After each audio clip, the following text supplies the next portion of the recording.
The Madison Metropolitan Sewerage District was created in 1930 by state statute to protect the environment and treat wastewater.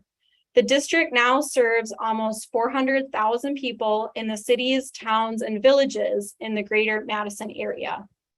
Wastewater treatment for the entire area is formed at the Nine Springs Wastewater Treatment Plant located in Madison. When thinking of the distance that your wastewater travels from the city of Verona or the town of Verona to the treatment plant, there are miles of pipe involved. You can think of it as an underground highway of pipes. At times it goes by gravity and by other times pressure. Most of the time it's both. That pressurized sanitary sewer is known as a force main. Here's an image showing how a force main works. Looking at this picture, on the right-hand side is your typical home. When you flush the toilet, wash your dishes, take a shower, basically that water leaves your home by gravity and collects in a larger pipe. Basically, this water is not stormwater or surface water in the Madison area. It is wastewater from the homes and businesses. And this wastewater collects in a larger gravity point to an ultimate low point. This water then enters a pump station in order to travel uphill. The district station in the city of Verona is known as Pumping Station 17. The station then pressurizes that wastewater and helps it travel up gradient. So again, a pressurized sewer known as a force main, the section here, is what we will be talking about today. There's also a portion of this proposed sewer that will act as gravity as well. So to give you a little bit of project background, some of you may already know, and this was covered in public information meeting number 1, there is already one active district force main in the Verona area that takes wastewater to the treatment plant. That existing force main is shown here in red. It starts down on Bruce Street in the city of Verona and ends down at Highway 18 151 Nesbitt Road, where it flows into a gravity sewer, shown here in green. That gravity sewer takes the flow to the wastewater treatment plant. And that active force main was installed back in 1995, 1996. As you know, the Verona area population has grown since then and has been one of the fastest growing areas in the state. The west side of Madison has also grown and is continuing to grow. If we do nothing, we will exceed the current capacity of the single active force main in the near future, meaning it would not be big enough to carry the wastewater flows to the plant. This would lead to potential sanitary sewer backups and overflows. To avoid that from happening, I think we all understand the fact that there's too many. we need to add a second or relief force main. The first part of this second or relief force main was installed last year as a part of phase 1. That pipe you can see in blue essentially here in the Arbor Vitae vicinity. So that is where we essentially need to connect with this project. On the downstream side, we also need to connect to the gravity interceptor going back to the treatment plant. So in summary, this sewer project is connecting between 2 pipes that already exist. Public meeting number 1 presented 4 route alternatives. The alternatives had many considerations. Some of those were public facing. To help with the decision, a matrix was prepared for analysis and the public gave input on the alternatives. Additionally, the design team reviewed the technical considerations. Based upon reviewing public feedback, consulting with stakeholder groups, and weighing all considerations, a variation of alternate 4 was selected for the route. Now, We understand that there may be questions why alternatives 1 and 2 were not selected, as they had less overall environmental impacts. Alternative 1 and 2 did have other negative impacts and constructability issues. It is also important to share that we design our sewers for 50 years, knowing that they may end up being in service longer. We coordinate with other stakeholders on their future plans and consider the long-range regional connectivity our facilities provide. As a result of this long-term view, a variation of alternate 4 was selected for its benefits. Other alternatives lacked the long-range benefits of this selected route. Here are the benefits the selected route has. First of all, the selected route provides consolidation in regional connectivity. Before this project started, discussions and plans regarding long-range development south of Highway 18-151 were already underway. The selection of alternate 4 will be an opportunity to consolidate utilities and their disturbance and provides a regional wastewater solution to avoid the duplication of utilities. A gravity component associated with the selected route has the connection potential to serve not only the town of Verona, but the city of Verona and the city of Fitchburg. This selected route can potentially avoid a new municipal lift station from being constructed in the Goose Lake area. This supports the district's policy to convey via gravity rather than pumping. The second benefit that the selected route has is the environment. So the selected route, comparatively, when compared to alternates 1 and 2, uses 30% less operational energy and carbon. It's important to know that the intention of the selected route is to return the project corridor to an equal or better condition than today. We have the opportunity with this selected route to document, protect, enhance the natural corridor areas. If we had selected, say, alternates 1 or 2, we would not have the opportunity to optimize energy savings regarding the sewer route. We would not have the opportunity to avoid a potential lift station that uses energy that is not included in that 30% less estimate. If we would have gone with alternates 1 or 2, we would essentially been locked in to needing a larger amount of energy long-term. This also translates into more costs. The third benefit that the selected route provides is it is the most strategic long-term.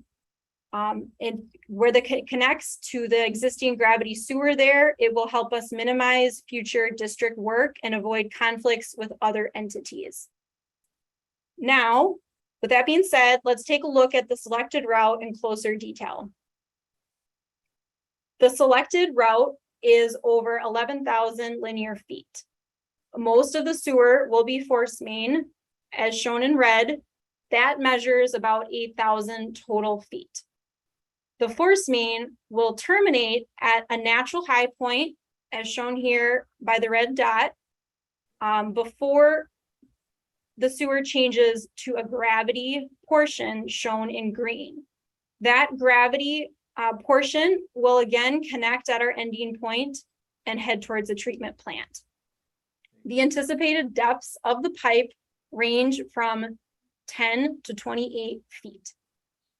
The width of the disturbance along the corridor will vary from approximately 60 to 100 feet depending on depth. As you can see from the map, this sewer touches 2 very different municipalities, and the bulk of the sewer is in Dane County public lands. Early on in design, we reached out to Dane County and others to coordinate. We have continued to stay in contact throughout the design with check-in calls, meetings, and site visits. Here's our slide of coordination we've achieved to date. I won't go into detail now on these, but I want to highlight a few of the stakeholder groups, such as the general community. We have reached out to adjacent residents and neighbors, property owners, and the Badger Prairie Community Garden. We've also reached out to the Ice Age Trail for coordination and kept biking organizations in the loop as we go. Additionally, you can see here, we've contacted with municipal, local, and state entities. The field investigations for this selected route have been in progress this summer. The bulk of the boundary, tree, archaeology, wetland, and soil surveys have been completed. The ecological survey is in progress. These surveys help us understand features we want to avoid or protect. Route modifications have already been made and will continue to be made because of these surveys. Those route modifications are present in the current route that Kevin will now be sharing. Thanks, Rachel. As you can see here, well, as Rachel mentioned at the beginning, I'm Kevin Lord with MSA Professional Services. We're the design engineers with MMSD for the force main portion of the project, and also with the city of Verona on the Badger Mill Creek path extension that we'll have more discussion here following as well. So the map here is an overview exhibit of the entire sewer length, which includes both the force main and the gravity portions. The area in red that you see should look very familiar, as Rachel just talked about this, as the approximate disturbance limits that we have to date. It's obviously noted, as she did, that these will change as we finalize and keep working through the design on this as well. The different hatches on this map just are basically meant to show the different entities, as Rachel mentioned, with City of Verona, Town of Verona, Dane County, DNR, and the DOT as well, as part of the coordination efforts. The blue areas throughout the corridor here are wetlands that were delineated as part of this project. The wetlands extend beyond what is shown on here in some of these areas. Obviously, we basically picked a corridor to do the wetlands on. So that's what the blue is that are on here. So now we'll focus on a few of these areas that might be of a little bit more interest as we go through here. Thanks, Rachel. This will go through about 5 or 6 slides here, I think, that we've got on here.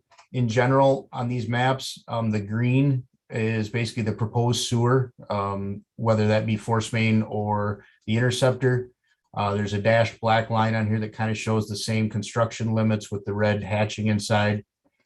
The blue areas that you see are delineated wetlands, and then there's a tan area which are delineated wetlands that would be disturbed with this project. There's also the tree removals. We've kind of got those noted that were done by the arborist, as far as tagged by the arborist, and then we've got X's showing which ones are basically shown to be removed right now. Again, these will change with the construction limits as we finalize these plans as well, as we're trying to move to avoid as many as possible. In general, this is the very west end of the project. Basically, we're connecting on the very west end to the first phase of the force main, as Rachel mentioned, that's on the south side of the creek, where it ended from the previous project. Right, basically after the connection, our plan is to cross the creek to the north side, and it will basically be paralleling. There's an existing sanitary sewer that is the city of Verona's interceptor along the north side of the creek. We'll be paralleling that as we head farther east. Crossing the creek right away, we are going to basically avoid a large mature cottonwood tree, which houses some oriole nests right away. And then, but it will impact, there's a grove of smaller elm trees on the north side of the creek as well. Crossing the creek here means we do have to cross it again to get back to the south side. So it does add 2 additional creek crossings compared to staying totally on the south side of the creek. But it does have its trade-offs, and it is more costly to construct doing it this way. But this is based on Dane County feedback that we received, thoughtful consideration, and everything. So the plan is to have the sewer main on the north side of the creek. It basically creates a utility corridor instead of having boxing in the creek, where we'd have utilities that exist on the north side and a new one that exists on the south side. It avoids impacts that were of a concern to a lot of residents and people on the west side of the Military Ridge Reserve for some large oak standing trees. And obviously, as I mentioned, just residents' concerns throughout was one of the concerns of just being on the south side. So those are the items. With this, it does come with a sacrifice of basically, it does have more wetland impacts on the north side as well. Being on the north side does not impact anything to do with the regional connectivity for the district as well. So they'll still gain the same benefit out of that. You want to go to the next slide, Rachel? This is the next slide. Basically, it's just a little farther to the east. Again, it kind of shows our proximity to the existing sanitary sewer that's right on the edge of the creek. The district would like to be as close to the creek as possible, obviously minimizing the wetland disturbance. However, we do have, we need to leave a buffer distance between the existing sanitary sewer from the city, keep that in service as well. And that is a gravity interceptor, where this is a force main for the district, and basically constructability around that and everything. So we do have it is paralleling it. It's about, we're showing it right now, it's around 25 feet away from it. But obviously you can see the wetland disturbance for the construction through there. This will continue on the north side of the creek and paralleling this interceptor to roughly, it crosses back to the south side of the creek, just on the easterly side of the bridge, the existing bridge that connects basically to the Military Ridge Reserve. All right, next one. This is the area just south of the community gardens and just west of Old County Highway PB for where we're at. Ideally, we would take this pipe and it would be shifted as far to the north as possible to avoid any wetlands, or as much wetlands as possible. As Rachel mentioned, one of our coordination efforts was with the community gardens.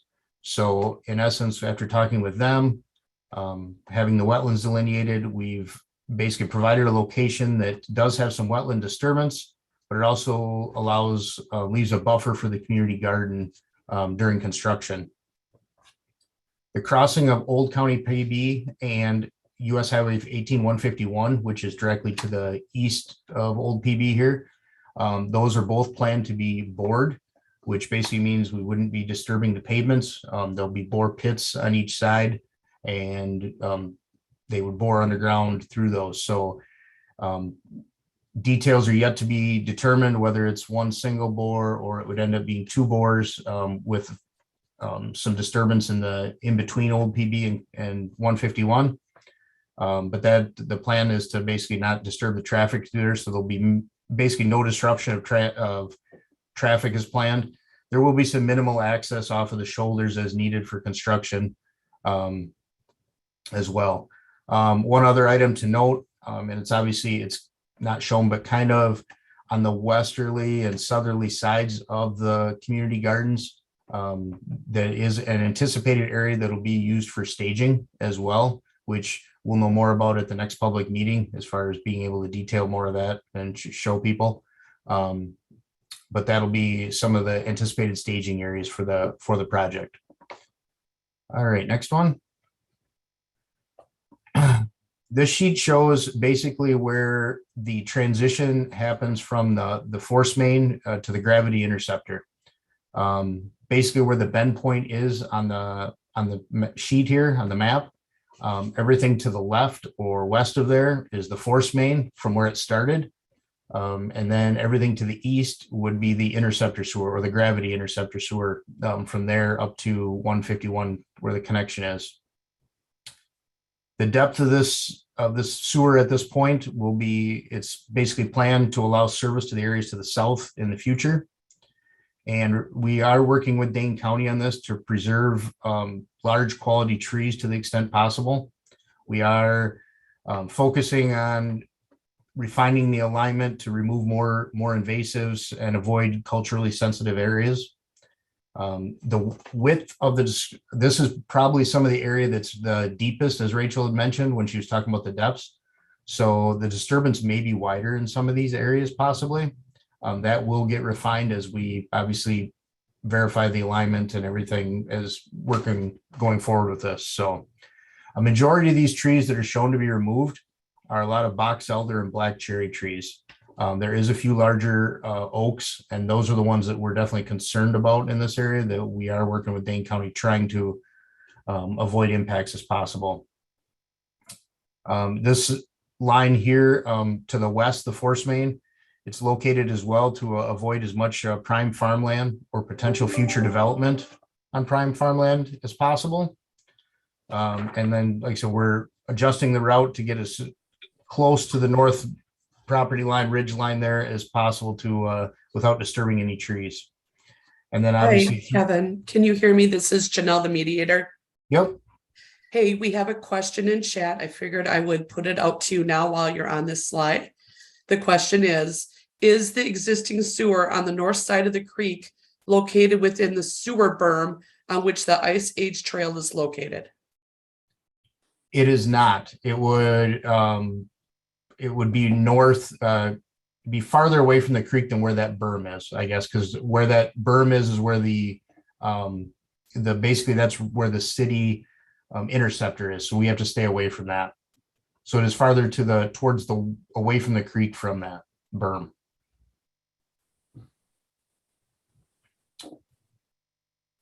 All right. You want to go back up, Rachel, to the. All right. I think we're done with the, obviously we'll be working with, throughout the whole project, we'll be working with property owners on easements and everything as well. All right, the next slide. This is basically going down through that vegetated area, basically be on the, I'll call it the south side of the more Conservancy, Goose Lake Conservancy area there. A majority of the canopy that's shown on here is invasive species. We did walk this corridor with Dane County a couple of times, and basically just to try to identify, things to, if there was concerns with it and where to go. And overall, like I said, most of this is invasive species. There is a couple smaller oaks that were identified, which we are avoiding as well, that we're through this. And then our intent as well is we are avoiding basically the wetlands as well with the disturbance in this area. So like I said, working with Dane County mainly in this area on the extent of the invasive species. And we'll be talking a little bit more about that in future slides as well. So, all right, next slide. All right, this area is it's basically heading north. North is situated to the right of the page as you're looking at it. This is basically abutting the private properties that are off of DeMarco Trail and the wetland restoration area, 151 of the Conservancy area there. In general, we walked this with Dane County, looking at this, and we have basically shifted the alignment to the east as far as possible, or as much as we'd like to anyway, to the east. To obviously we're avoiding quite a few wetlands as much as possible. And there was also prairie plants and everything to the west with the 151 wetland restoration project. The idea was to try to save as much of that area as possible. So this was kind of the least impactful area or route that we considered throughout there. So and then the plan is here, obviously there would be no impact to the private properties. We're going to be staying away from their lines as well. So it'll be just in the Dane County lands here as well. All right, last one. This is basically just farther downstream. This is just before basically it connects to the interceptor at on 151. This is adjacent to town of Verona lands and the west side of basically Goose Lake. With this, the plan is to, as you can see with the green line that kind of goes to the south, we're planning to reconnect there's an existing town of Verona sanitary sewer that already runs through here. And our plan would be to reconnect that to this directly. And with that, we can then eliminate, as Rachel had shown on there, the existing town of Verona sanitary sewer, which basically right now has portions of it that sit within Goose Lake. And they were technically going to do work on those, on some of that, to do some maintenance on some of that right within the next year or two as well. But with this project, they can avoid spending the dollars on that as well at this time. And obviously it's a benefit to everyone that way. We have adjusted the route through here just to avoid some of the wetlands and restoration areas to the west as well. Ultimately, we said this will cross the Military Ridge State Trail to connect to the existing MMSD interceptor along 151. Right now we're looking at stage construction of that to basically keep the path open, doing one side, and we'd have a temporary path around, north and south basically. So it would kind of be done in stages through that area. And then basically last thing on this one is basically this area to the east that is in the town of Verona and Dane County. It's another area we are looking at that would possibly be a staging area for contractors during construction. So that'll be an area that would have to be restored as well, if uses that as far as reseeded and everything. So I think that's what I've got, Rachel, going through those plans. Great, thanks, Kevin. So as we mentioned, this project will have environmental impacts. For every environmental impact listed here, we have modified the route to avoid and minimize disturbance, and we will continue to do so. Here's a few of the ways beyond what Kevin said that we have modified the route to date. So to date, we have modified that our limits of construction will avoid and protect cultural resource areas. Additionally, trees in the corridor have been inventoried. They have been tagged, such as the tree shown here to the right with the little silver tag. The project will remove trees due to proximity, and as Kevin mentioned, focusing impacts on invasive or poor quality species. Anticipated tree removals will be communicated to the public in the future. What you saw here on the snippets of the design sheets was an in progress. Basically, when we're ready, we will communicate those out, and you will see physical yellow flyers on the trees in the field that are going to be removed. The design team has been working closely with Dane County, like Kevin said, and the arborist to avoid, protect, and minimize impacts to high quality species. And as Kevin mentioned, we have made route adjustments. Removals and restoration plans will be shared in meeting number 3 once the route is finalized. Additionally, wetlands have been delineated. The route has been adjusted to avoid and minimize impacts where overall possible. The project will be disturbing wetlands, and we will work with the Wisconsin Department of Natural Resources on mitigation and restoration. Waterways where crossing will have been surveyed. We will be working with the Wisconsin Department of Natural Resources to minimize disturbance to those. The route, as Kevin mentioned, was already shifted to keep utilities all on one side of the creek. This project will take an existing sanitary sewer manhole in the Goose Lake out of service, which will protect the waterways further. Now, in terms of wildlife, an ecology survey is in progress to document and recommend alignment changes based on the wildlife that's there.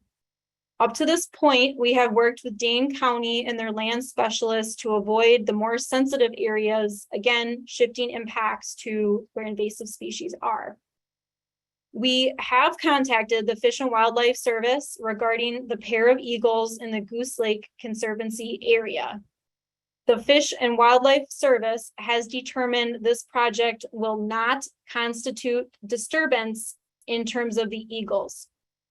The project will be completing a Wisconsin Department of Natural Resources Endangered Resource Assessment, and again, that ecological survey I mentioned earlier. For every environmental impact on this slide, we have modified the route. And on a related note, with disturbance, there is opportunity. We, like mentioned, are aware of invasive species such as honeysuckle, buckthorn, wild parsnip along the route. And that brings us to our next slide. How can we improve the corridor with this project? Here's a map of potential improvement ideas that the design team has come up with in talking to both the community and stakeholders. Now, not all the improvements shown here may move forward, but we anticipate some of them will. We are looking for the public's input to help select corridor improvements to be implemented. Let's run through each potential improvement. For the first one, number one, phase one, install the paved path which terminates in the arborvitae place vicinity. This improvement would be to extend this path up to the Military Ridge Trail, creating a regional connection. We will discuss options for this improvement more in the following slides. The second potential improvement is the Ice Age Trail Realignment, realigning it away from its current route today. That will also be discussed in the following slides. The third potential improvement would restore a triangle land parcel to native prairie. The fourth potential improvement would be to clear the adjacent tree line, which currently harbors both young and old oaks. The fifth potential improvement would be to improve the Badger Prairie Community Garden gravel parking lot. At a minimum, the gravel would be replaced. Now, moving on to the Goose Lake Conservancy area, the sixth potential improvement would be to convert the existing cropland back to natives. The seventh potential improvement would be to clear the adjacent tree line, which currently harbors both old and younger oaks. The eighth potential improvement would be to remove invasives and low-quality trees from the existing oaks to restore an oak savanna. Number 9 is to remove honeysuckle and buckthorn invasives in general and extend the existing natives prairie. Number 10 is to remove non-native species from the existing prairie and fully restore it to natives. The last potential improvement, number 11, makes access modifications to the Pheasant Lane outlot. This would be done a few feet on either side of the existing trail.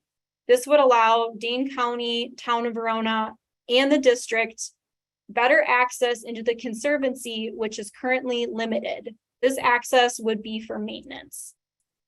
Now, with that, we'll turn it over to the other entities to give a little bit more context to these improvements.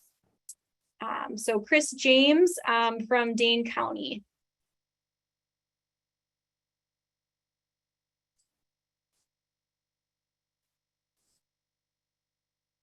Thanks, Rachel. I'm Chris James with Dane County Parks, and I would just start out by saying that we've been very involved in this planning process from an early start, and I do feel like these improvements that are being proposed overall are going to create a much better regional corridor along here, both for recreation and for the environment.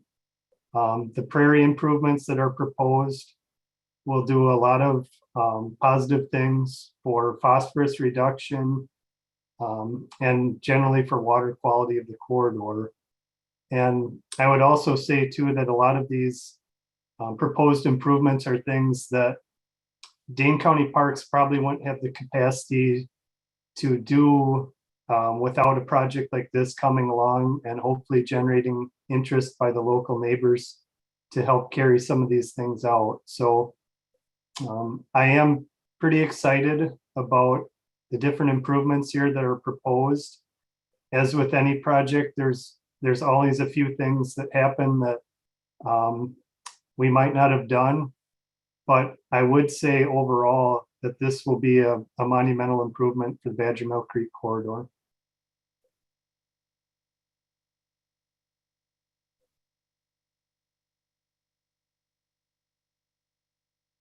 Thanks, Chris. And Chris Barnes as well. Do you have any thoughts or perspective you could share? Sure, thank you, Rachel. I wanted to mention that with the selected route, it will allow the town of Verona to eliminate approximately 400 feet of older clay sanitary sewer pipe that's located underneath Goose Lake. It was installed back in the late 60s, early 70s. We've identified some of that pipe for replacement and for lining because of the potential for leaking. And this project would allow us to eliminate that pipe completely and eliminate the possibility that it could fail in the future. Secondly, as part of this, as Rachel mentioned, the current access for the town of Verona pipe and for Dane County is through a gravel driveway that exists off of State Highway 151.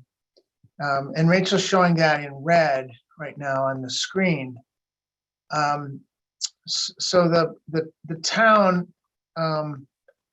mows the area several times a year. We also do our sewer cleaning on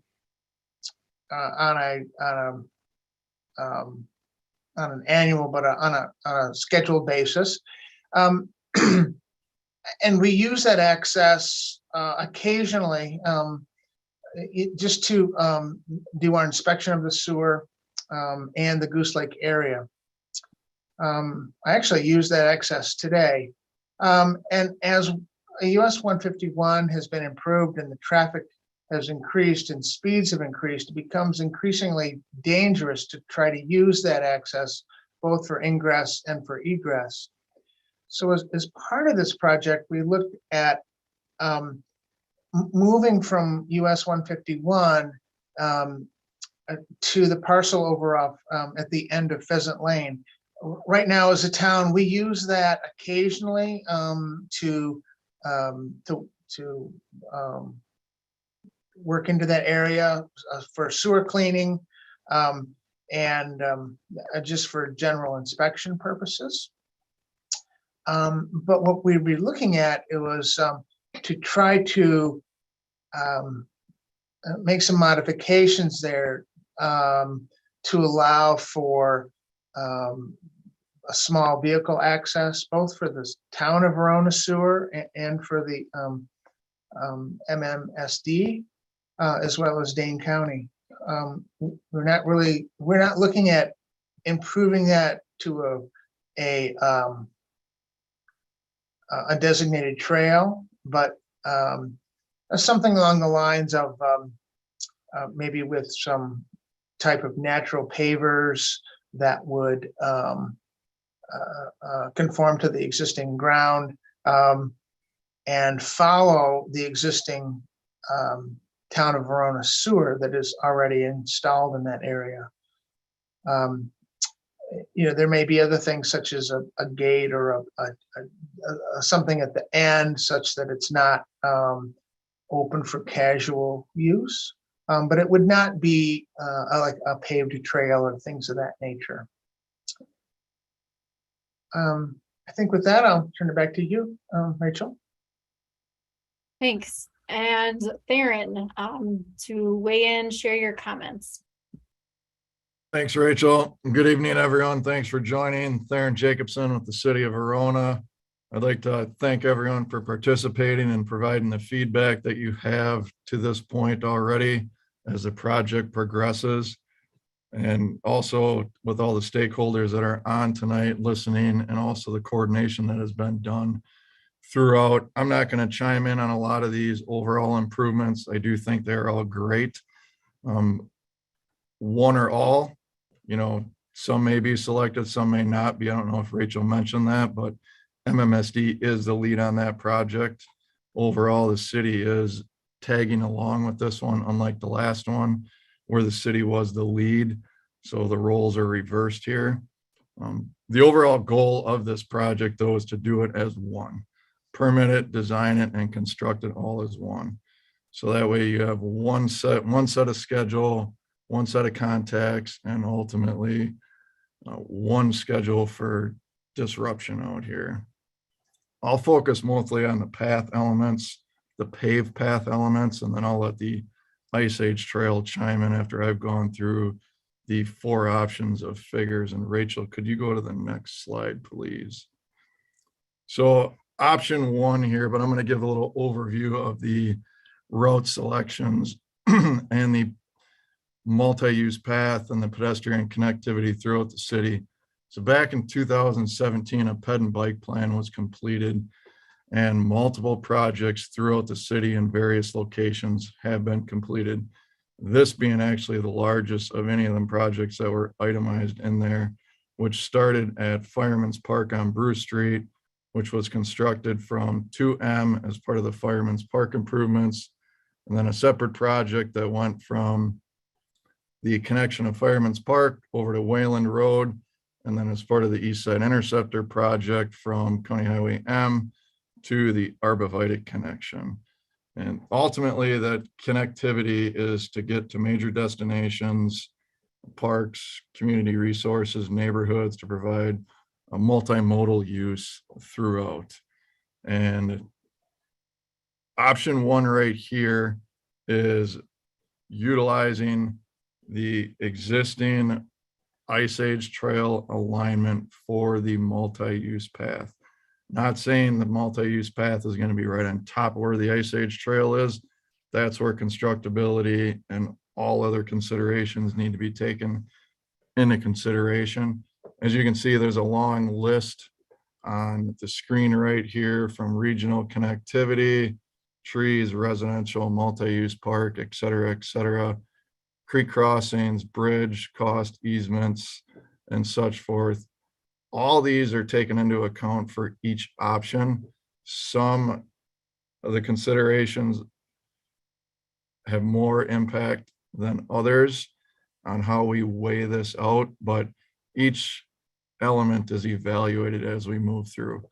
MMSD on their route selection for the pipe is a little bit ahead of us because we needed to wait for them to make their ultimate route selection to see what potential corridors we may be able to be in there with. Option 1 is the least impactful on the paved path because basically we're in a common corridor. So they're going to be disturbing most of the area that we would be in potentially, and we would be piggybacking along behind them, constructing the path afterwards. Once again, same contractor, same project, just different timing in the schedule of construction for certain milestone dates. The Ice Age Trail, I will let them chime in on their history, input, and their desired location. But as you can see, it is south of Badger Mill Creek. So basically where the Arborvitae connection near the pine forest is, would just continue on the south side of the creek and go through the Badger Prairie Community Gardens and then tie into the new bridge that was constructed in 2018 when the old highway PB bridges were under construction to connect to the community gardens at that point. Could you go to the next slide, please, Rachel? So option 2 is basically moving the paved path, the multi-use path, to be on the south side of the creek, leaving the Ice Age Trail in the location that it is, just moving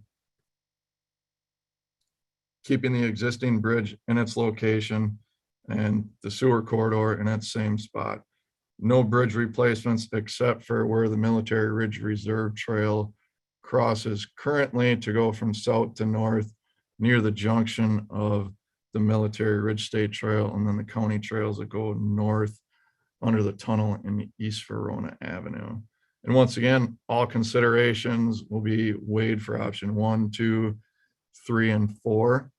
And this is just another overview of the different route selections. Option 3. Next slide, please. So option 3 is kind of rerouting the paved path to go kind of on the westerly edges of the county lands and on the easterly limits of formerly completed projects that the Public Works Department did with channel improvements along the Lincoln Street Channel, and then the pond that was constructed and finished last fall east of City Hall, known as the Lincoln Street Pond. The Ice Age Trail would remain on the south side, so they would be relocated. That is their desired location. But option 3 removes the paved path from the common corridor, so it increases other impacts, increases other construction considerations. The connectivity is different. So these are all considerations that we need to take into account. And could you go to option 4, next slide? So option 4 is, I'm giving credit to the neighbors where it's due. So we thank you for your input. This is kind of a hybrid of option 4. The one thing that was not taken from the neighborhood input for this map, at least, was the Ice Age Trail location. That is option 4. As you can see, it's on the south side of the path still. South side of the creek, that's their desired route. But basically, it would just move the bridge crossing for the paved path west or southwest of the current crossing near the pine forest to where the Lincoln Street Channel discharges into the Badger Mill Creek, and follow roughly a similar corridor of option 3. It does connect at the ice rink connection near Hometown Days for the Military Ridge State Trail. So this is another consideration that will be taken into account. I can't tell you which option we're looking at. There are some that are being weighed more than others at this point, and we just need to weigh these all out. So ultimately, the next steps for the path is that there is some field investigation that needs to be completed. So once again, we're a little bit not behind, but on a different schedule than MMSD's project. We want to receive some more input from other attendees tonight. We're going to evaluate all the options, and we need to go through a practical alternatives analysis, which is ultimately what the pipeline will be doing also, to basically for the permit applications for construction. And then with that, we'll have an ultimate route selection, and that'll be presented once that is completed. And that is all I have on the options 1 through 4 from the paved path elements. And I'll hand it over to Chad from the Ice Age Trail. Thank you.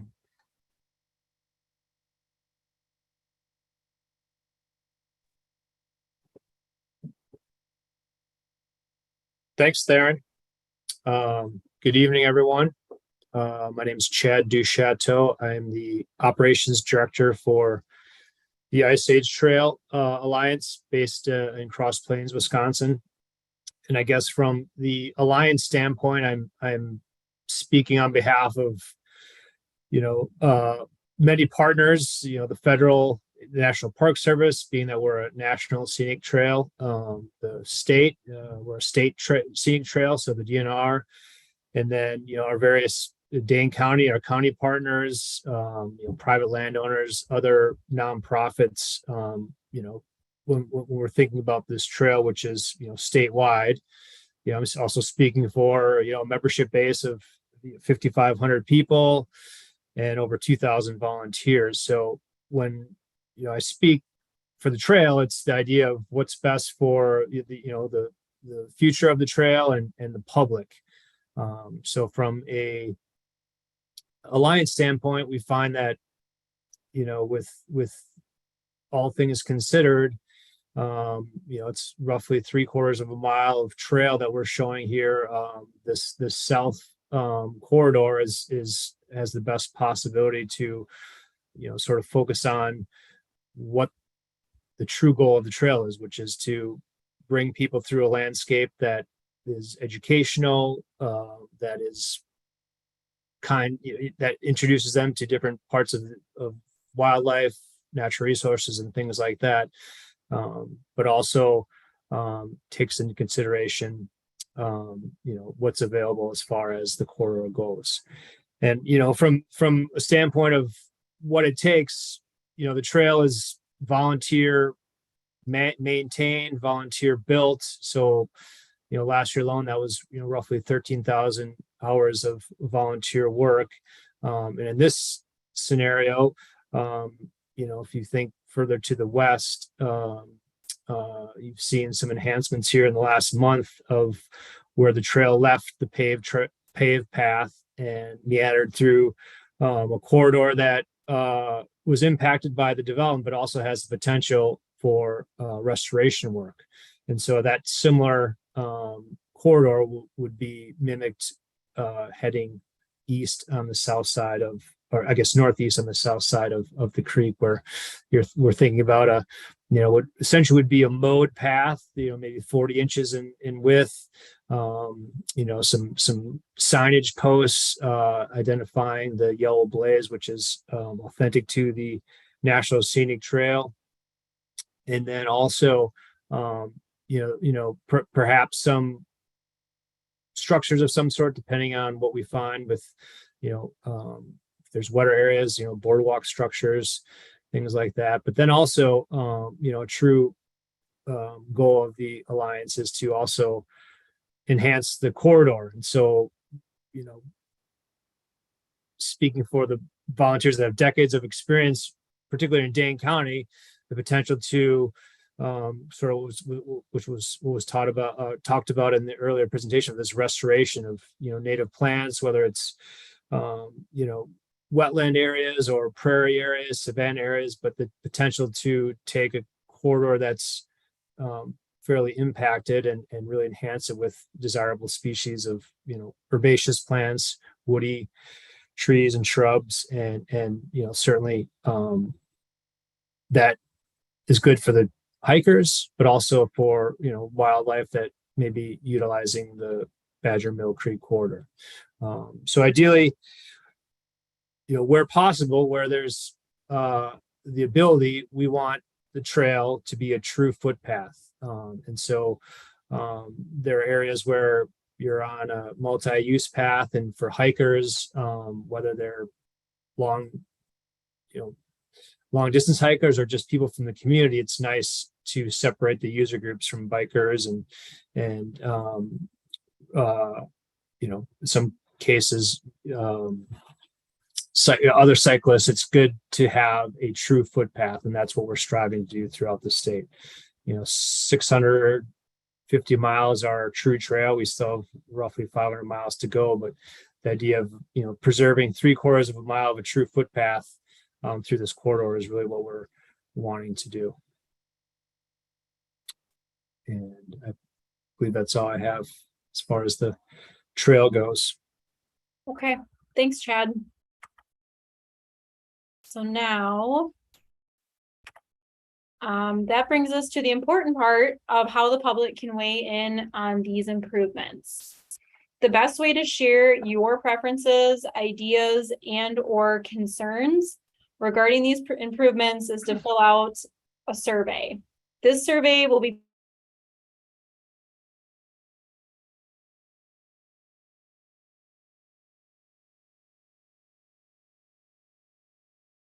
on September 7th at 6 p.m. Some of these improvements we talked about here, such as the invasive species removal and native restoration, entities long-term cannot maintain alone. If there's not enough community support, they will not be able to ever be actualized. Here's where I will turn it over to Dave Longsdorf, who has years of experience and a long resume of volunteering in this corridor. Rachel Theron here. I just wanted to chime in on the survey. That's for all project elements. It's not just the MMSD force main. Yes. It's all project elements. We're using this as an intake avenue, so that way it can, as one point of intake for the comments, and then it can be distributed to the appropriate parties. I just want to make that clear for everyone, but you'll see that in the survey questions too. Thank you. Thanks, Theron. Yes, you are correct. It will improvements map numbers 1 through 11. That survey will basically be your avenue to give feedback on all of those. So thank you. Now turning it over to Dave to talk about how folks can get involved. Thanks, Rachel. I'll just introduce myself again. I'm David Lonsdorf. I'm a Town of Verona board supervisor. I got elected about 1.5 years ago, so that's my most recent involvement. But I've been a longtime volunteer with the Ice Age Trail and with Dane County Parks, and I've recently gotten involved with the Friends of Badger Mill Creek too. So I have a hat in a lot of areas. And I'm going to just speak in terms of encouraging the people that are on this call and any of their friends and neighbors to think about volunteering to do or to help with some of these projects that we've talked about on the west end of the corridor near the Badger Mill Creek in the Arbor Vita neighborhood area, and then on the east end of the corridor in the Goose Lake area. As Rachel and others have said, county and city money or metropolitan sewer district money can go a long way to get conservation efforts started and bring in big dollars and heavy equipment to make changes. But the long-term maintenance and perfection of some of these projects really requires a lot of volunteer effort. Hours and hours of it, and a lot of hand effort. This is a lot of kind of work that machinery and heavy equipment just can't do. And so the people that are on the call that live in the neighborhood, I recognize people from the Town of Verona board. I recognize people from the Arbor Vita neighborhood. There's people from the Ice Age Trail on the call.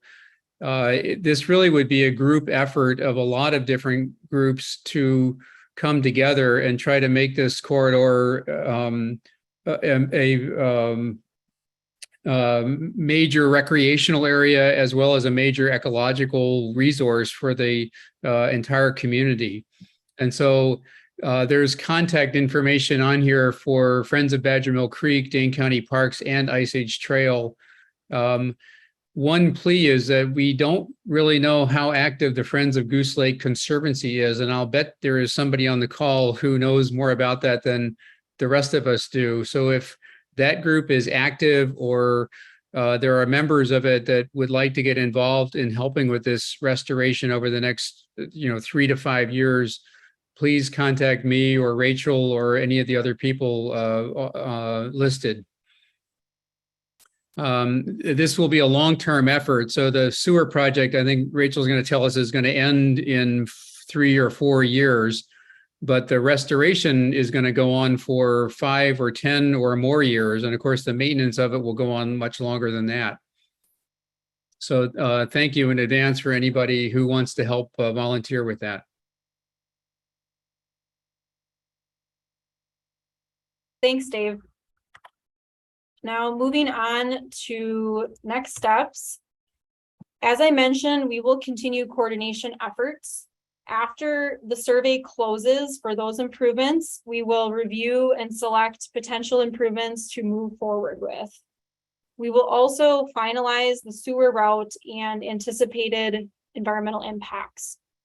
We will begin design on the sewer and restoration plans in closer detail.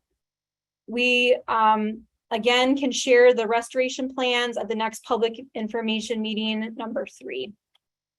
That brings us to our anticipated schedule.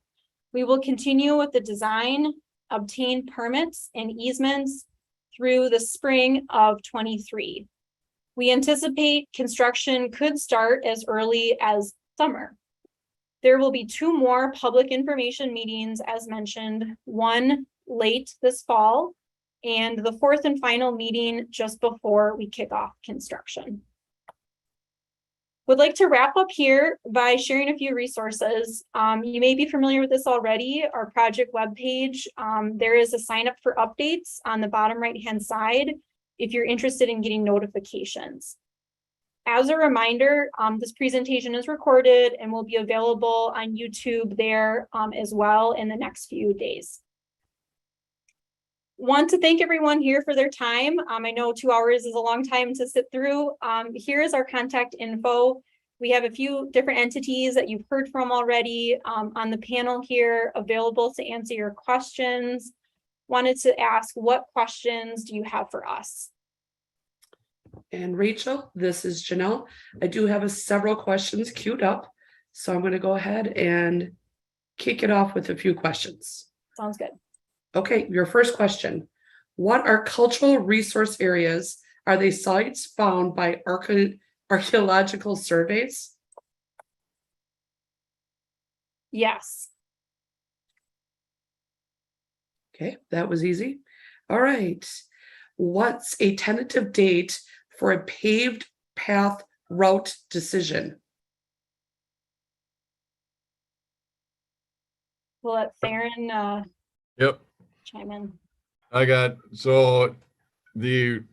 Once we get feedback from the forum here tonight and that closes, we'll evaluate those in September, formulate the matrix for the practicable alternatives analysis. So I would look for something in the October timeframe, meaning the latter end of that, more towards the Halloween timeframe. Subject to change, of course, but that would be a tentative rough timeline there. Kevin, am I misspeaking from the consultant side? But I think that is fair. Yeah, no, I would agree. I think that sounds reasonable.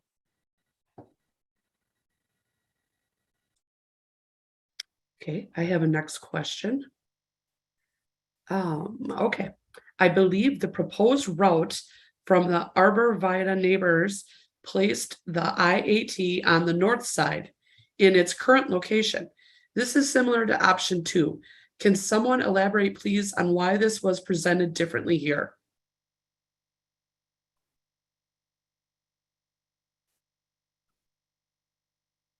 Yep, going back to that option 4.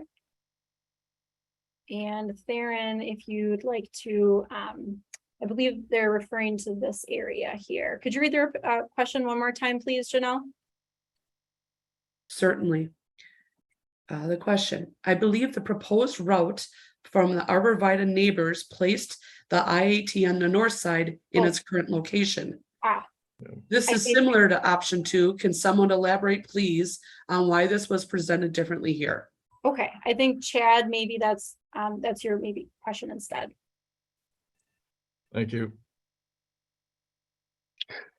Yeah, sure. I guess sort of reiterating what I said earlier, the idea was that the desirable, the more desirable side of the creek is the south side as far as a trail corridor goes, sort of as laying things out, looking at existing features and whatnot. The north side, you're on this berm, sort of up above the creek, whereas the south side offers a better way to perhaps meander the trail, also just sort of picking up on the existing landscape and sort of less interaction with the Military Ridge Trail on the south side, and just one sort of crossing at the far east there where it comes up to the park and ride.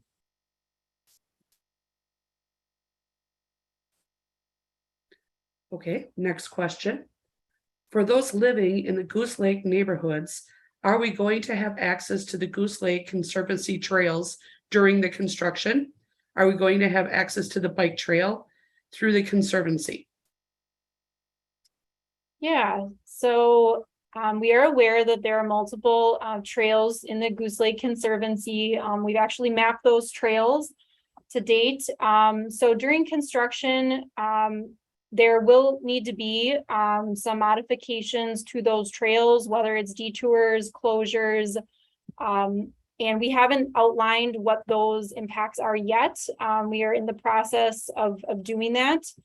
So I don't have an answer for you today exactly which trails and the question regarding the Military Ridge path, the Military Ridge Trail. We can work to answer that and share that answer in future public meetings. Thank you, Rachel. Next question. What will the effect on the woods that are on the north side of the Prairie Loop be? Specifically, will the wooded area with the path be preserved? Could you repeat the question again? I'm just trying to think if this applies to the Arborvitae or the Goose Lake Conservancy. Could you? Certainly. What will the effect on the woods that are on the north side of the Prairie Loop be? Specifically, will the wooded area with the path be preserved? And it says, now it's east or Arborvitae. Oh, the Military Ridge, Military Ridge Trail, I think they're asking about that trail there. So that again would be another local trail that we would have to examine for during construction. We will be crossing that on the north side. So likely it would either have to be rerouted or closed. Again, don't have those answers here today, but we hope to look into it further and share more information at additional public meetings. Rachel, the same person is chiming in and saying, no, it's a little footpath through the woods, not Military Ridge. Okay, Yeah, yes, the one with the bench. I think I know which one you're talking about there. So, yep, so is that path right now does the majority of it runs on the top of the sewer berm. So we would have to look in terms of where we are, our pipe is offset from that. So we would have to look into, is it safe to still keep that path open, knowing that there is an active construction, going on adjacent. So during construction, we would have to consider what we would do with that path, if it would be safe to have it open or not. We are going to be detouring the Ice Age Trail, so most likely folks would just be detoured with that as well. I think that would probably get at what they're asking. Rachel, I can add a little bit to that too. Regarding the pine forest and such forth, the goal there is not to disturb that Yes. area. We would either be west of the pines or east of the pines, depending on what option it is. And we do know there's mowed pass in the Badger Prairie County Parklands that is done by an unnamed individual.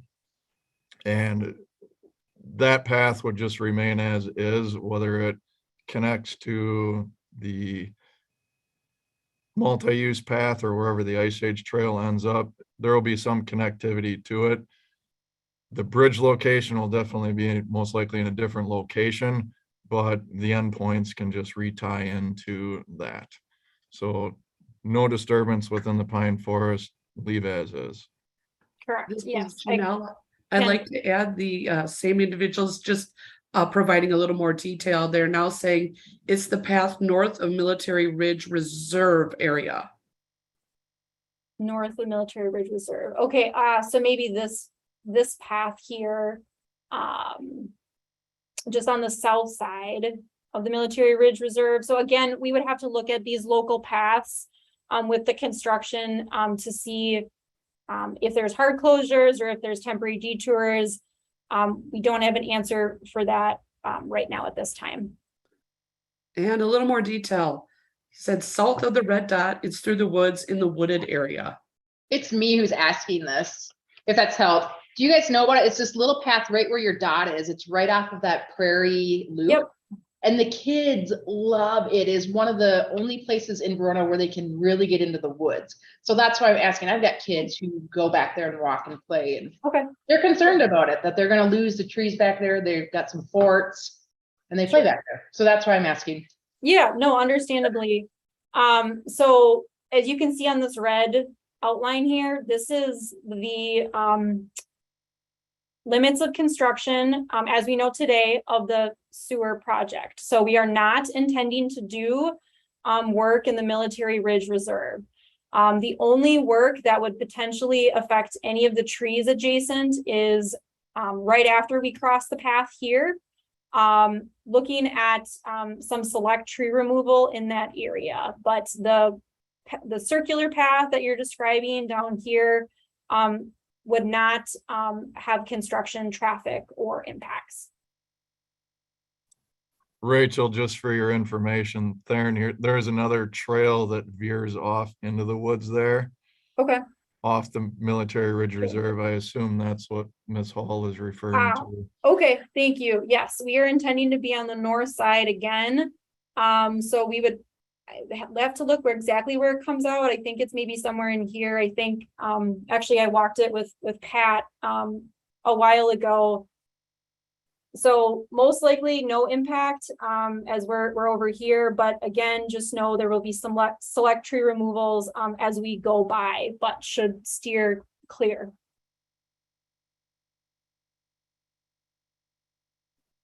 Okay, are you ready for the next question, Yes. Rachel? Okay, next question. Okay, thank you for the presentation. While on Military Ridge Trail, I have very often noticed a sewer odor near the pump station on Fitch-Rona and sometimes near the service road on the west end of Goose Lake. Is this odor expected?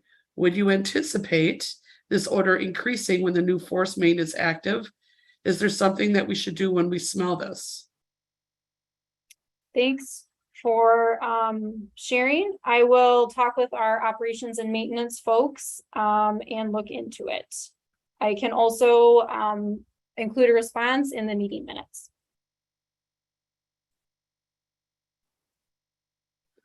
Okay, currently I have no other questions in chat. Yep, I take that back. I just got one that came in. Next question, can you describe the final condition of the corridor? For example, will it be grass that is mowed periodically by MMSD? Sure, so we haven't gotten into the restoration plans yet. Obviously, it depends in terms of some of the potential improvements that move forward. So we will be working with Dane County closely on what the restoration looks like after we're done. Oops, went a little too far there. The intent is to leave it either equal or better that it exists today. Again, we will have restoration plans to share, proposed trees, mixes, all of that in upcoming public meetings. Okay, next question. How will the corridor improvements restoration be impacted if MMSD goes through with the plan to stop returning treated water to the Badger Mill Creek, especially since this change will likely significantly lower the level of the Badger Mill Creek? And they provide a YouTube link here. Sure. So the treated effluent water is not a part of this project. This project is to send sanitary water to the wastewater treatment plant. I do want to mention the district is currently working on a compliance alternatives plan for phosphorus compliance for the Wisconsin Department of Natural Resources. In this report, the district is assessing phosphorus compliance options for our discharge to Badger Mill Creek as the district faces restrictive phosphorus limits for this waterway. One of the remaining 4 compliance options does include modification of the effluent return flow. To date, we have had discussions with the DNR to talk about the preliminary findings for this assessment. No final decisions have been made. We plan to engage our commission as well as stakeholders, including the City of Verona, Dane County, USRWA, Trout Unlimited, and the public and others as we work to develop a final compliance option following our implementation schedule in our permit. Okay, thank you, Rachel. Several more questions that are now coming in. Next question. The IAT on that berm stays drier than the land below it. Will the south side route be dry enough for walking? Thanks. So we are aware that the south side route does have a low spot. The north side route, as you mentioned, is on the berm, but the south side route does have a low spot there. So again, as Darren mentioned, there's still some field work and some further thought to be done in terms of the different options. So we are aware that there is a low spot on the south side and would look into that further. Okay, next question. When would you expect that this corridor will need to be torn up again with the next sewer construction project? So the district, in terms of the Arborvitae neighborhood, does not have any future plans for projects after this project is complete. Okay, next question. And just a reminder, participants, if you have more questions, please be putting them in chat directly to the meeting host, not meeting host with tablet. All right, next question.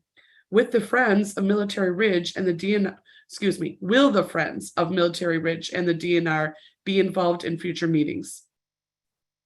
Sure. They are definitely welcome. In terms of the Friends of the Badger Mill Creek, they were involved. Friends of the Military Ridge Trail, in terms of the biking community, I did reach out to earlier this month, and they have been receiving notifications as early as the first public meeting.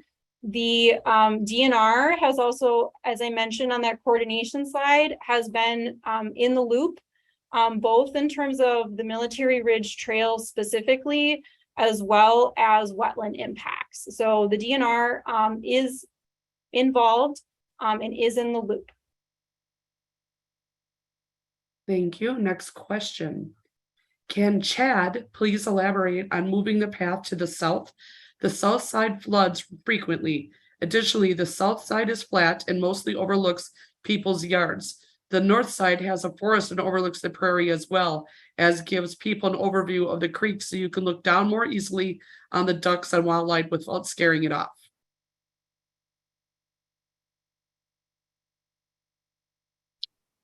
I guess right now with the corridor mode and sort of pretty I guess manicured, I believe that's true for the south side, but if you envision it 5 to 10 years now and put yourself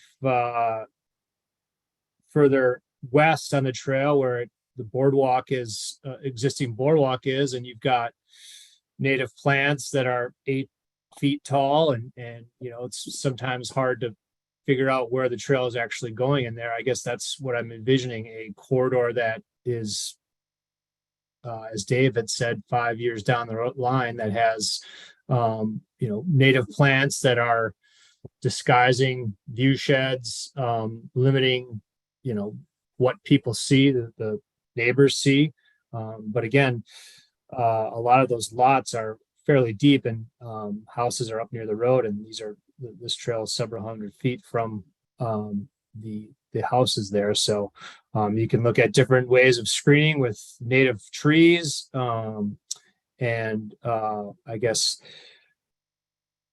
that's why, from a vegetation standpoint, from a flooding standpoint, further investigation is needed. I mean, a lot of our trail design is multiple visits through different seasons, compliance, so it takes time to sort of get a trail on the ground. So we'll assess things, throughout the phases of this project, and see what route is best and how to best handle areas of flooding and with structures or other routes. I have some follow-up by the same person who submitted the question. 2 comments. We walk that area frequently, and the north side is much more interesting and educational than the south side. And then a second follow-up, I'm not worried about the neighbors seeing the trail. I'm worried about not being able to see anything while I'm on the trail because, excuse me, it keeps popping around on me a little bit. Because you have the berm on one side and houses on the other, seems really blocked in and boring.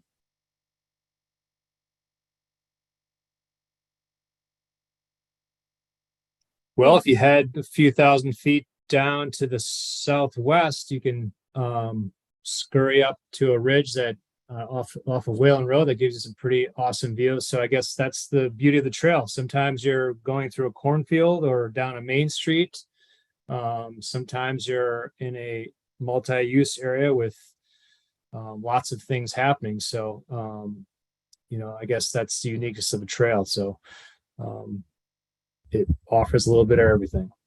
And I guess there's potential to enhance the corridor. Okay, I have a next question.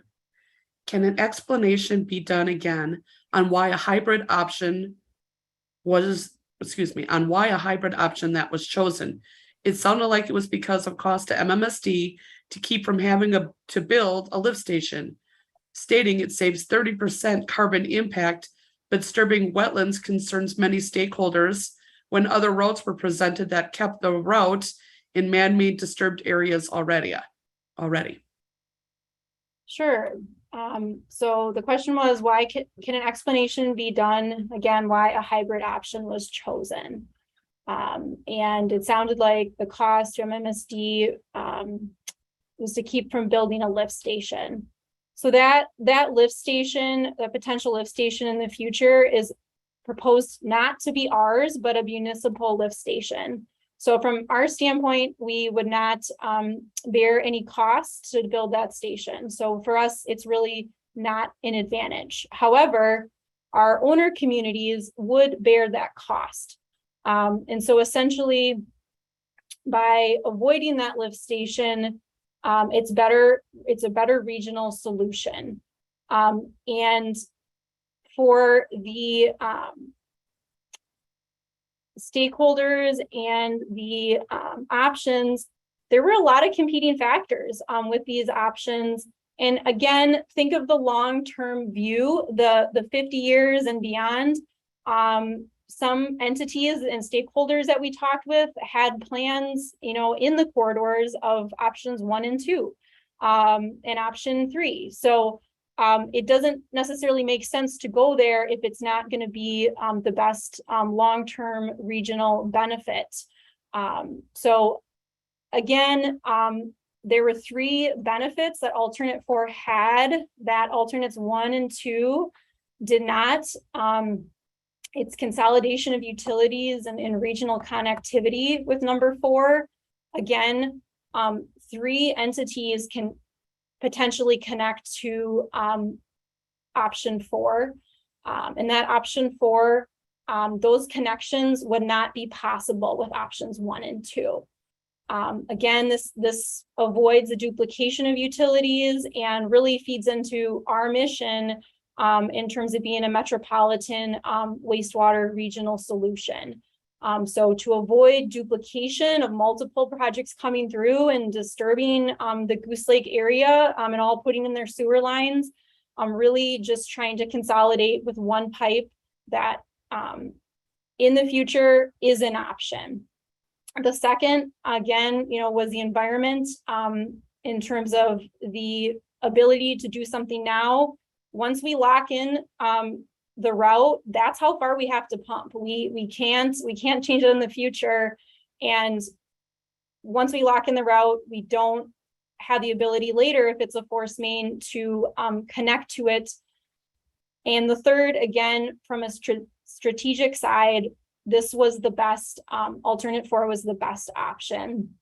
And now why a hybrid option was selected, based on the public information meeting number 1, one of the main concerns with options 3 and 4 was that it's the proximity to the arborvitae neighborhood, the potential to impact trees. Additionally, it was another utility on the south side of the creek. Dane County was concerned as well. They wanted to move it to the north side. And so we really listened to your comments regarding the public information meeting number 1. There were a lot of folks who commented. They just said, hey, cross the creek and head north from there.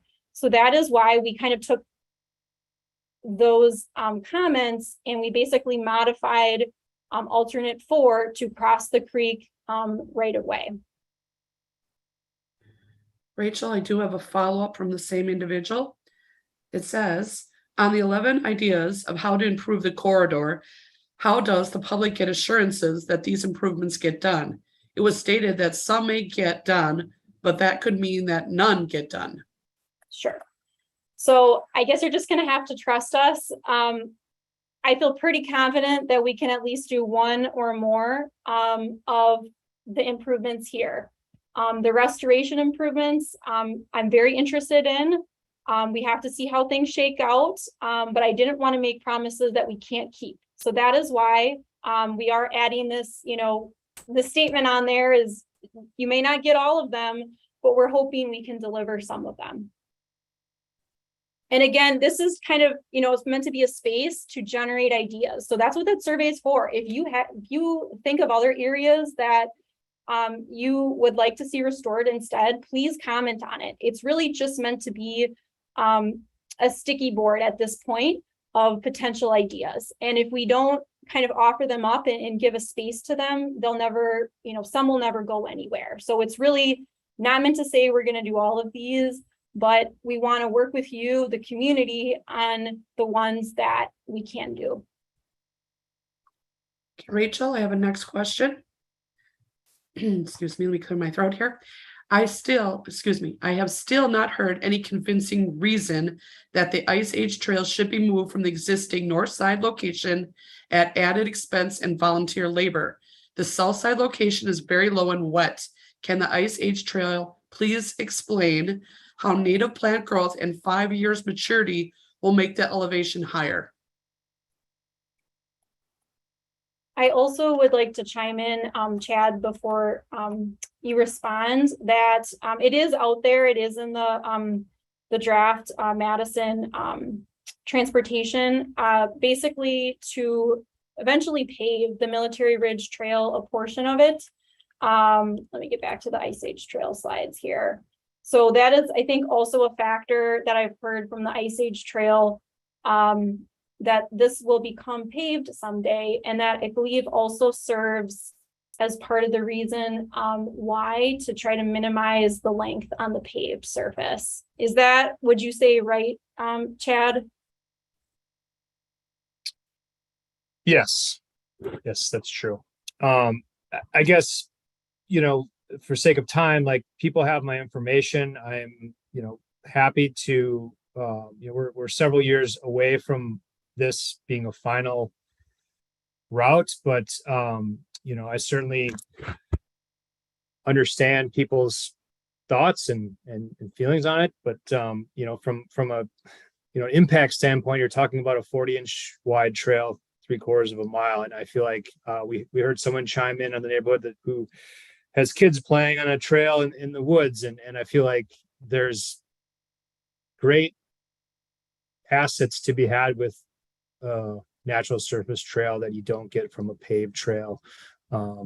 And we have the resources and the people, mostly volunteer resources, not to really enhance what's there. So I'm happy to answer people's questions. You've got my information again, like to sort of further discuss this.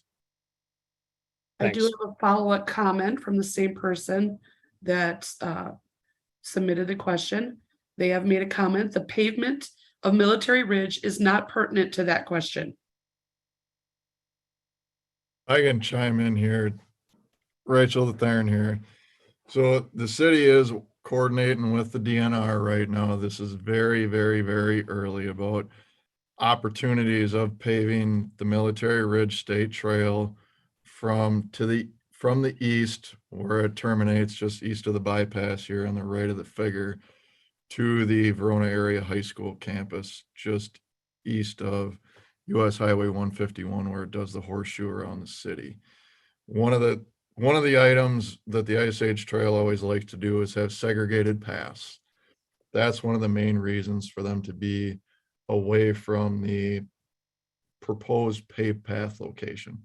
There are other benefits that they're looking at, as stated, by going on the south side there.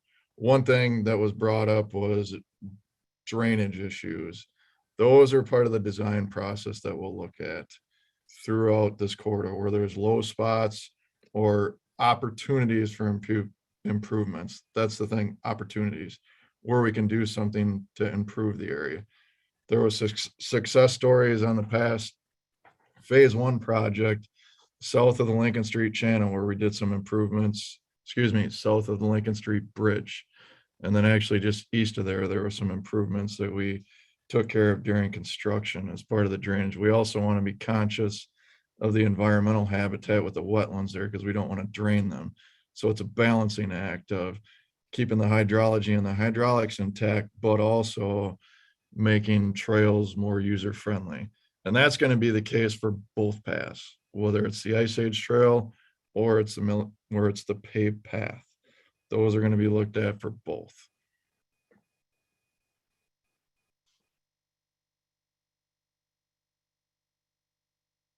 I have currently no questions. I did just send a message out asking everyone to keep the questions coming while they have such an awesome panel of experts together to answer them. I think at this time we probably should wait a moment. And you did have a few people today, Rachel, that were attending just via phone. This could be a good opportunity to just extend to them if they're not on a device where they've been able to see the presentation today, been heard, they might have questions. So if anybody on the call in would like to answer or ask a question, please just unmute yourself and go for it.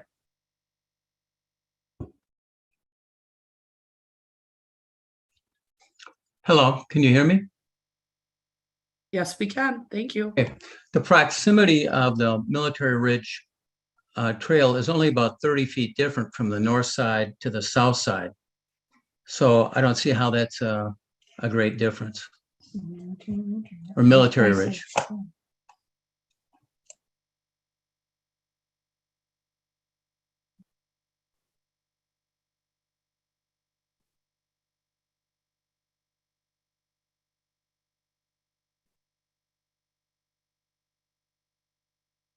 Okay, your comment will be noted and under consideration. Thank you.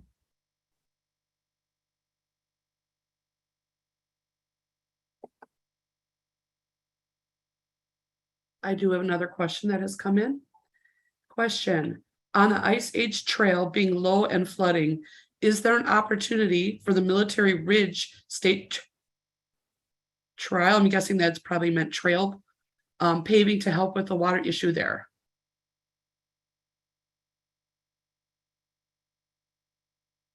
I'll repeat that one more time. I'm not sure if they actually mean trial or trail. I'm guessing it's trail. Trail, yes. Okay, on the Ice Age Trail being low and flooding, is there an opportunity for the Military Ridge State Trail paving to help with the water issue there? So the Military Ridge State Trail, located here. The low spot that we mentioned earlier is located down here on the where the south side option is shown. So they're two different. Let me know if I'm missing something, but I think they're two very different. I think right now the Ice Age Trail is here without issue, but if the Ice Age Trail was moved to the south side, it was pointed out earlier that there is a low spot. I don't know if anyone else has any other thoughts. Rachel, this is Theron here. I'm aware of where some of the low spots are on the Military Ridge State Trail. They're actually south of the ball diamonds there, where there's the ring of four. Okay, South of there, there's drainage issues and issues over to the west. So I'm aware of them. I coordinate with the DNR occasionally. That's part of some of the improvements that would be done as part of that state trail paving. If there's culverts that need to get put in, there's drainage improvements from ditching that needs to get done. Those will all be taken into consideration as part of that project. The water course is going to remain intact because it's any surface waters are going to get to the Badger Mill Creek, but those are things that we take into consideration on a project level. But the feedback is appreciated and the comments is noted. I do have a follow-up from the same individual. Follow-up. It has been well known that the Badger Prairie community gardens flood extensively. There has been 5 loads of dirt brought in to stop the flooding of the gardens. I would share this with Dane County and to make them aware. In terms of this project, we are not looking to change grades in the garden area. So this project would not be able to solve that. It is located in, the gardens are located in a floodplain. So probably some of that would be attributed to the reason. But again, this project is not looking to change grades in that area. I understand flooding is a real concern, and especially for this corridor too, is the Badger Mill Creek. So I understand your concern. And unfortunately, this project will not be changing grades in order, in terms of it's a larger effort. If you change grades one place, it does affect downstream folks too. So we are looking to put back what currently exists. And your person has acknowledged your answer and said, okay. Next question. How would paving the IAT affect the path if it stays on the north side of the creek? It doesn't meet up after the bridge to the Prairie Loop. If the issue is meeting up with a paved path, could the path just use the Prairie Loop Bridge and continue to the south between the Prairie Loop and the park and ride area? Could you repeat the question again, Janelle? There's a lot there to unpack. Of course, I'll try to go a little slower here too. Okay. How would paving the IAT affect the path if it stays on the north side of the creek? It doesn't meet up after the bridge to the Prairie Loop. If the issue is meeting up with a paved path, could the path just use the Prairie Loop Bridge and continue to the south between the Prairie Loop and the park and ride area? Chad, did you get that? Do you want Janelle to repeat it again? Well, I guess we're not paving the IAT, but I guess maybe whoever is talking is saying this existing trail in the Military Ridge Preserve, or referencing the north side of the creek. The individual did clarify too that it should say it doesn't up until, and they're just trying to clarify that now. Could you repeat the full thing, Janelle, for us? Yeah, how about I take this a little bit slower and we'll kind of do a little bit at a time. Sure. So keep in mind, there was a clarification of, it should say it doesn't up until, okay? So the first segment is, how would paving the IAT affect the path if it stays on the north side of the creek? So I think, Chad, they're asking is, if the Ice Age Trail stays on the north side of the creek, and the paved path went there too, as shown in this option, how would that affect the Ice Age Trail path? I don't think it would affect the paved path, really, for the Ice Age Trail to be there on the paved path, but what are your thoughts on basically being, Hold on, Rachel, I got a clarification because the individual's writing a little quickly and they want to make sure that they're just giving us a very clear question. So they are asking, how would paving the Military Ridge affect the IAT if it stays on the north side of the creek? So this segment here, essentially, Chad. How would it impact the trail? I mean, a quick answer would be perhaps we look at a different way in that corridor to get it off of the paved trail. But since we have an opportunity to perhaps relocate the trail as we've been advocating here this evening, that's why the south side is preferred. But I mean, there are portions of the trail that do go down a sidewalk, right? But in this situation, when you have a unique corridor where you could actually have true trail, unique to the hikers and the user group, that is what we're advocating. Right, let me take a little bit further of the initial question, because there was a couple questions there. It does state, it doesn't meet up after the bridge to the Prairie Loop. If the issue is meeting up with a paved path, could the path just use the Prairie Loop Bridge and continue to the south between the Prairie Loop and the Park and Ride area?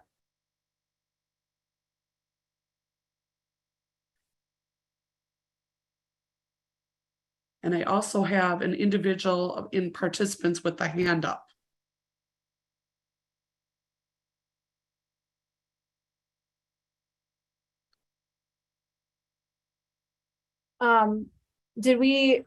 Sorry, Janelle, can you repeat the last question? Just want to make sure that we've addressed it before we move on to Bob. Yes, I was trying to get to the second part of the initial question. So the individual was also asking, as part of that IAT in one kind of blob, they were stating that the path doesn't meet up after the bridge to the Prairie Loop. If the issue is meeting up with a paved path, could the path use the Prairie Loop Bridge and continue to the south between the Prairie Loop and Park and Ride area? So it's kind of like we've been trying to address the one very long question that had multiple questions still. Sure. And I have a follow-up from the individual. This will be the last piece to this person's question, so we can move on. I think they're clarifying here. So it does state the IAT does not meet up with the Military Ridge Trail until after the Prairie Loop Bridge. If the issue is just getting too close to a paved trail, could the IAT stay on the north side of the creek until the Prairie Loop Bridge? So here basically is kind of what they're asking. Could it basically be stay on the north side somewhere? So Chad, this gives you, maybe other options to think about. They also stated and continue on the south from there, kind of got cut off. Okay. Yes, I now understand what that person was getting at. Great. Let's take the person with their hand raised, Bob Casper, please. Yeah, from a hiker's perspective, I've done about 800 miles of the Ice Age Trail. I'm the coordinator, the chapter coordinator for the Dane County chapter, and I think where we are coming from as the Ice Age Trail Alliance is that wherever we can, we would like to minimize conflict between hikers and people with other modes of transportation, whether it's bicycles or motor vehicles. Right now, so much of the trail is connecting routes on highways, and that always presents a danger to a hiker. There's no less a danger to a hiker from a bicyclist going 20 miles an hour. Injuries can happen, conflicts can happen, and what we would like to do is to create a path through an area that we feel as a chapter we can help improve environmentally. We can return some of that land south of Badger Mill Creek into more natural vegetation, whether it's removing buckthorn, honeysuckle, and reducing the population of box elder, which is not an invasive plant, but it's still somewhat of a weedy thing. We can help facilitate the return of prairie. I understand where the prairie loop is south of that middle bridge. We can help to improve the savannas and the prairies as an organization, because we're doing it at Prairie Moraine, we're doing it at Lodi, and we're doing it everywhere in between. We've got an incredibly hardworking stewardship group that is competent and capable of assisting with this sort of a project. And we think that the move to the south side, I understand there are low areas, that the boardwalk down through what we used to call the Horseshoe Woods to the west, to the southwest, in the last 10 years, that boardwalk has floated off its moorings twice. We know this is a low area. It's along a creek. So we're aware of that stuff, and we're willing to pitch in and help to improve the area to the benefit of everyone in the county. Thank you. Thank you, sir. We have noted your comments. At this time, it looks like I have nothing else. Janelle, I do have a few messages in my chat. I'm just taking a look at here, so I can run through them as well. I do have one, too, that just came in, if you'd like this one first. No, let's just wait a second here.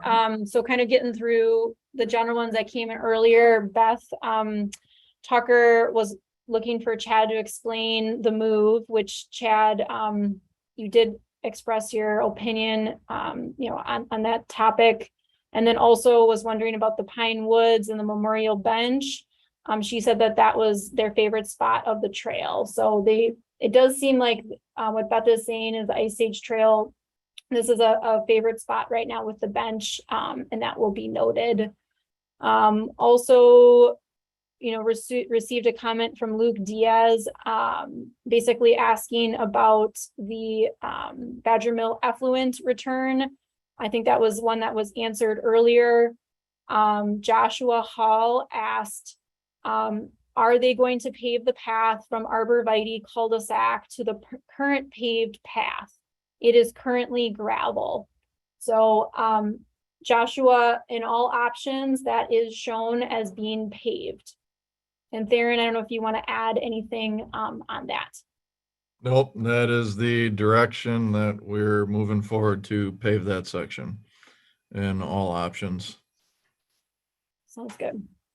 And Thank you. Joshua also asked about the north side of the Prairie Loop, specifically the path through the woods. Okay, yep, we talked about that earlier. And then Deborah had asked about the hybrid option and the lift station, which we touched on earlier, as well as the potential improvement ideas.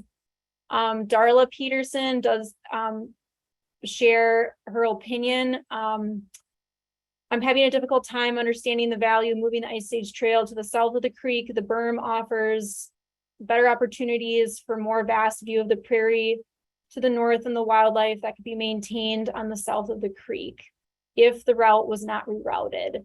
The change of the trail style from prairie to pine forest, there simply seems to be more varied views from the higher viewpoint. Thank you, Darla, for your comment. And then Pat, I think we addressed your comments earlier, and that's all I have, Janelle. Mine is a follow-up from Beth Tucker once more, if you'd like to hear that. I think maybe it kind of wraps all her comments up. It is perhaps her confusion versus the IET representatives is that it sounds like they're assuming the path behind Arborvitae is going to be paved, but that has not been decided yet. If the path behind Arborvitae is not paved, would they consider keeping the path where it is? So like, for example, I think what, if there was no paved path, if you take the paved path out of this, to think about that scenario. Chad, I don't know if if that changes anything on your end, and then Bob, if that changes anything on your end in regards of your preference to relocate. Well, I guess it's from my standpoint, it's hard to anticipate what that corridor is going to look like post construction, right? I know right now it's on a berm. There's some wet areas. It's severely compacted. It's fairly straight. There's wild parsnip on either side of it. And so I guess, post construction, it'd be interested to see what that corridor looks like, which could also influence a decision as well. I'm not sure if Dave or someone else wants to comment on that, but that's what I have.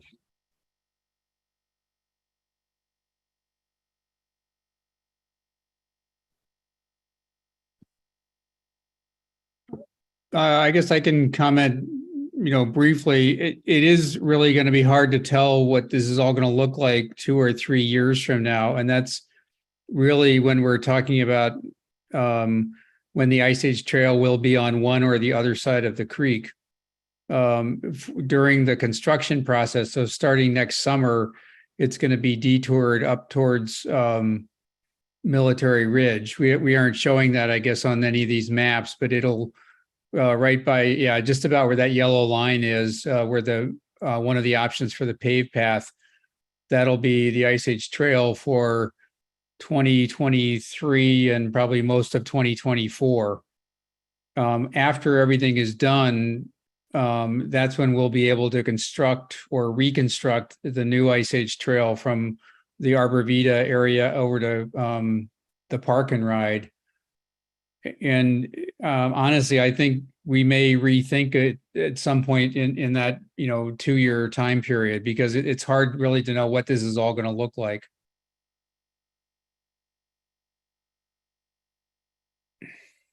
Rachel, you do have another question that came in. A person is requesting that it would help to show people the 4 options again. They don't recall where the paved path extension is kept on the same side of the Ice Age Trail. So if you could please show it. Sure, so we can run through the options here really quick. So in every option, the paved path is in yellow and the Ice Age Trail is in green. So in this option, they're on 2 different sides of the creek being in the middle. This second option, they are again in 2 different sides. Only in this option, the Ice Age Trail is not green, it's black, because it's shown as existing. Option 3, again in yellow, the path deviating from the creek, and then the Ice Age Trail in green shown here. And option 4, again, the paved path deviating before following the Lincoln Street channel heading north, and the Ice Age Trail in green. There is not an option shown where they are together in the same corridor. The survey, I should add, has these 4 options. You can select which one you like best, or there is an other. So you could go ahead if you have thoughts on a different version to feel free to add your own and share your comments with us on there.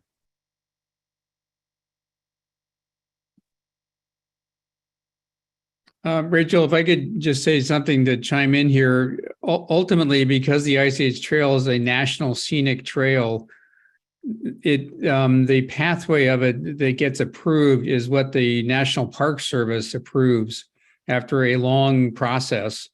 That obviously Chad has a lot to say about where it goes, but it's really not something that's going to be decided by like a public vote, or this is all giving people input for advice or advisory measures, but ultimately it has to be approved by the National Park Service. And so I think wherever we show it at these meetings, it really is going to have to wait until the whole approval process takes place, which is going to be, 2 years from now. And I suppose Chad could elaborate on that if he wants to. So.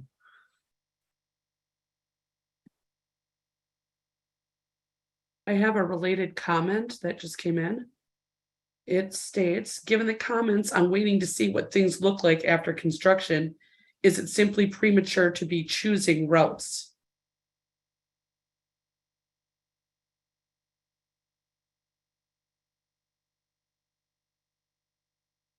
Well, we're identifying preferred routes here, right?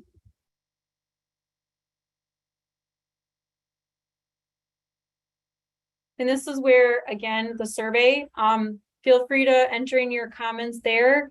Again, that's why we're doing the survey, is to have these discussions, right? Not to just make decisions and do things. So again, that's what the survey is for. There is, aside from the options and there is a space to leave your ideas or concerns. So please share that with us. It will be documented that way and taken into consideration as things move forward. So these options, these 4 options shared here today, really is to start the conversation going. And Pat sent me a message. Could you add option 5, which is our original presentation? So again, once the survey is in, we will look at all options that are on the table, both these 4 as well as others that get submitted. So they will be looked at. There is, there's all considerations to keep in mind, but that's why kind of we're having this to start these conversations.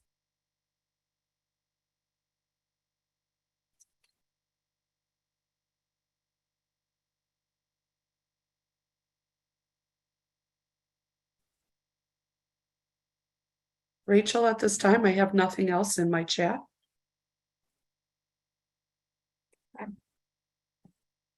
I don't have any new messages or questions either. We can give it a moment here. A few minutes past 7:30, so we'll just give it another minute. Question came in. Are these maps available online to print off? So they will soon be. If you take the survey right now, you'll see them tonight. They're in one of the links. We're working to get them uploaded tomorrow on our website, and I believe the other entities are interested in sharing them as well. So if not tonight, because we all, it's getting towards the end here, they will be tomorrow. And I will, if you're on the email list, if you sign up on our webpage, I will send them out tomorrow to you as well, along with that survey. So they will be out there.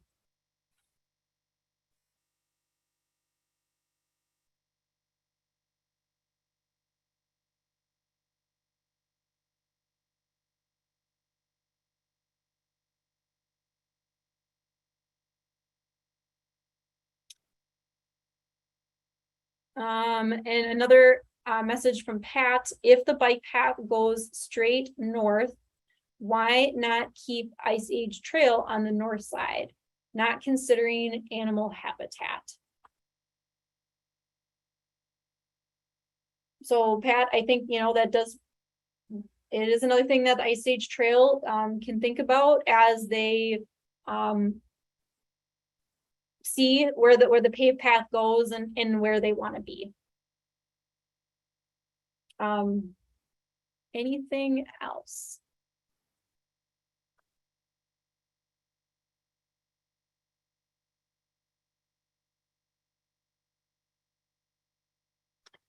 Another question came in. Is there a contact at the National Park Service that we can contact with IAT comments?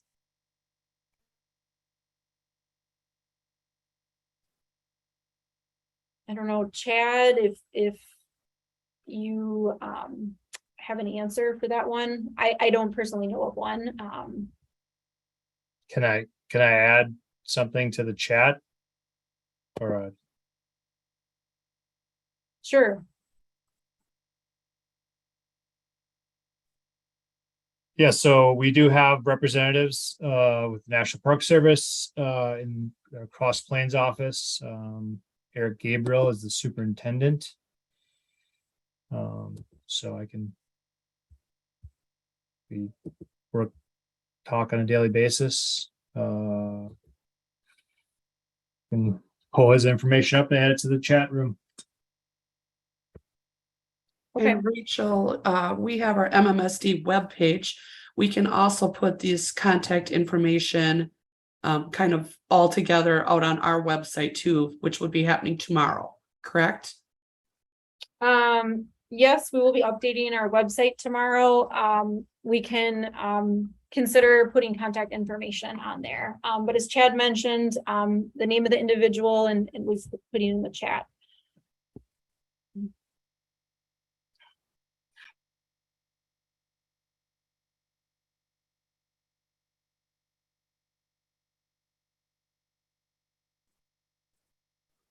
I have no further comments, Rachel. Okay. Anything else from folks?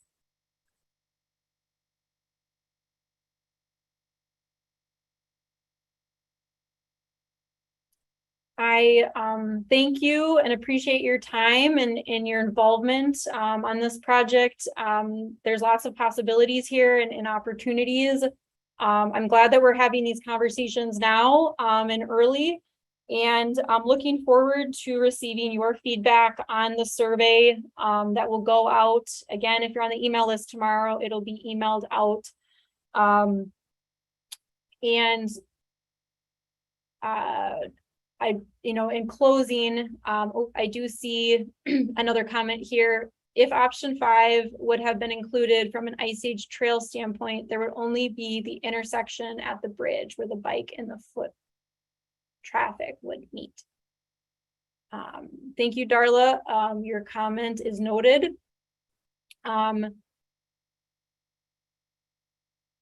Anything else before we wrap up?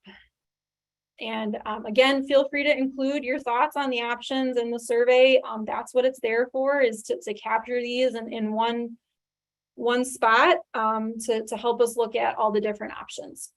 Rachel, could you tell everybody quickly, how do they get on the mailing list to receive the website updates?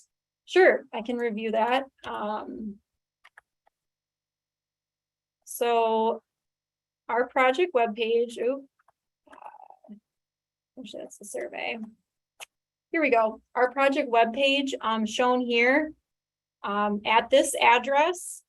On the bottom right-hand side, you can just see the little gray box in this screenshot here, but there's a place for you to add your name and your email to sign up for the project notifications. Most of folks I see here on the call today are registered. If you're not, please sign up. We're using it through design, and that same list will be used during construction to keep you informed as things progress.